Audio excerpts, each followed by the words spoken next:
Hello lovely people. This week I wanted to talk about a classic book that I read recently, and that's Dracula by Bram Stoker. Dooby dooby dooby dooby dooby dooby dooby dooby dooby doo. Dooby dooby dooby dooby dooby dooby dooby dooby Sophie Vlogs. Like most people, I am familiar with the concept of Dracula. It is something that has really, seeped into cultural reference and forms the basis of so much of what we base vampire fiction on. My dad's always said that he's always been really proud that as a child I knew 10 different ways to kill a vampire. It's one of his proudest accomplishments as a family that loves Buffy. But I've never actually read Dracula. I had seen the Bram Stoker film, and varying adaptations, but I thought it was about time that I actually gave it a read. I had a mixed reading experience. One of these books that I'm really glad I have read, and I wanted to just unpack my thoughts on it because I have some pros and I have some cons, and I just thought, let's have a chat, see what other people think. So one thing I did really like about this was sort of the mixed form of it. So it's okay, I can never say the word. An epistolary novel or a epistolary novel? I'm not sure which is the right way to say it, but it's pieced together from initially Jonathan Harker's journal as he goes to Dracula's castle. We end up also having extracts from his fiancée Mina's journal. There's a character who's a doctor who records part of his account on phonogram that is then transcribed. There are extracts from newspapers.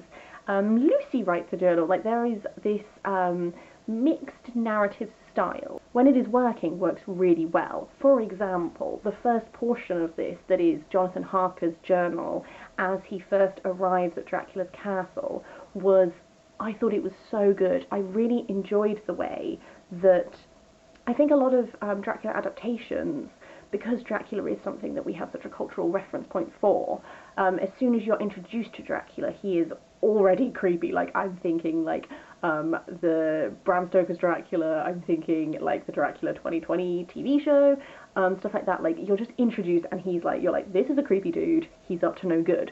Whereas what I enjoyed about this is when Jonathan first meets him, he kind of just seems like quite a nice old man, and what these journals document is the increasing building of tension and building of horror as it is slowly revealed to you that there is more going on under the surface, that this might not be entirely what it seems from first look. And then you have that building dread and horror, and then Jonathan's account stops at a point, and then you switch to Mina, but you're there but is Jonathan okay? You don't know what's happened to Jonathan for quite a while. And that's the way that I think that this narrative style works the best. I think it works the best when you're able to weave together multiple strands of a plot line and leave it on cliffhangers at places that builds this tension and it really rackets it up. Another piece of that I thought worked brilliantly was when Mina and Lucy are at Whitby, and there's a ship that beaches, and they find someone's tied to the wheel, but he's the only man on the ship, and in a bottle there is his account.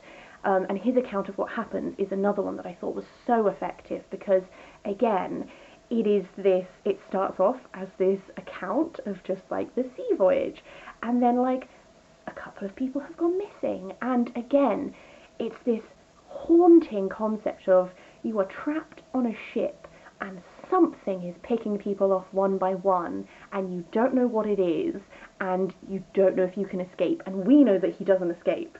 And it's this building dread, and sometimes when I read classics, I like to imagine what it would have been like to read this for the first time when this is not a cultural phenomenon that has now influenced, so many TV shows and concepts of genre and stuff.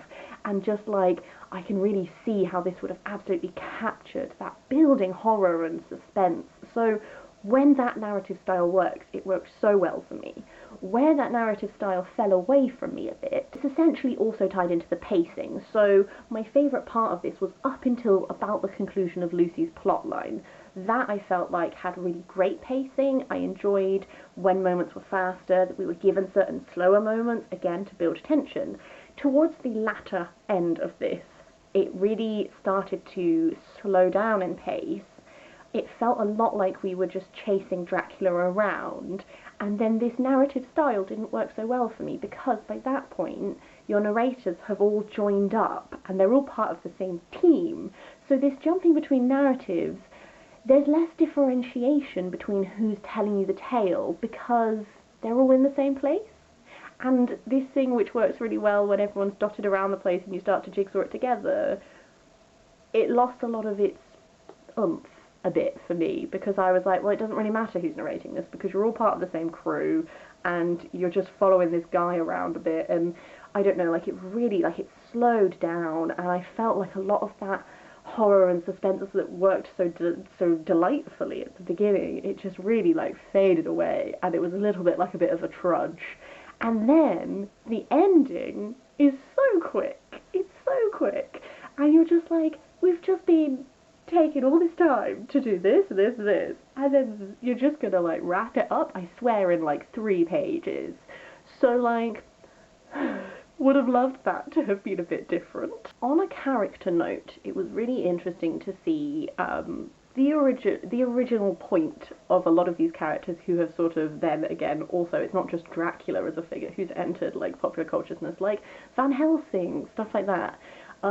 I thought that Mina was excellent. Mina was so capable, and then I really resented the way that Mina was, like, shunted out of the narrative a little bit. Mina's journal is one of our main narrative methods, and then we reach a point where then, out of necessity, Mina has to be, like, not included in some of the planning and blah blah blah, and I felt like she was this wonderful, capable figure who, if, like, had been achieving so much and, like, squirreling out information and stuff like that, and then it just sort of, like, it was like, no, we're not gonna keep going with that. We're gonna just put her in a box, and we're gonna let all these dudes do some stuff. Another one of my favourite characters in this was, I actually really enjoyed Quincy. I just appreciated that his main contribution was just, he was always like, I've got Winchesters, we can shoot him.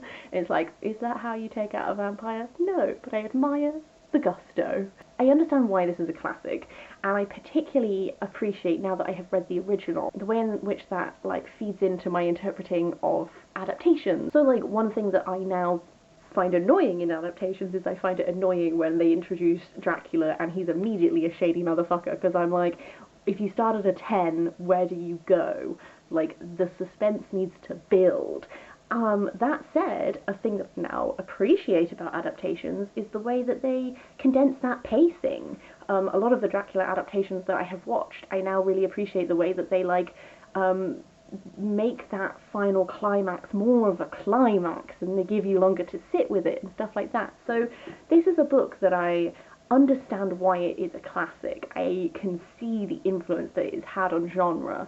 I think it starts off excellently. I don't think it lives up to that, and I definitely think it is a flawed piece of media, but I'm really glad to have read it, and it's definitely made me think a lot about adaptation and that sort of thing. So that's just, like, the little thoughts that I wanted to dump down into a video. I would really love to hear from you. If you've read this, how do you feel? I mean, just looking at my Goodreads, I see people who love it, I see people who hate it, and it's very interesting, you know, the nature of reading. We all have different responses to the same piece of media. It's fascinating. I haven't read vampire fiction in a long time. I used to love reading vampire fiction as a child. I would love to hear from you if you have recommendations for vampire books that are not just, like, paranormal romance. And I'm not dissing paranormal romance, but what I find myself now wanting to read is I find myself wanting to read, like, adult vampire books that, like, build upon vampire mythos, or stuff that is, like, an interesting, like, interpretation of vampires. I don't know. It is a little facet of a genre that I used to be really passionate about, and I used to, like, consume a lot of vampire shows and stuff, and, like, read a lot of vampire books, and I haven't really done it for ages, so I would kind of be interested to, like, put a toe back in. So if you have any recommendations, I'd love to hear them. I think I'll stop rambling now. As per usual, I hope you have the loveliest of days. I'll see you next time for whatever that video is.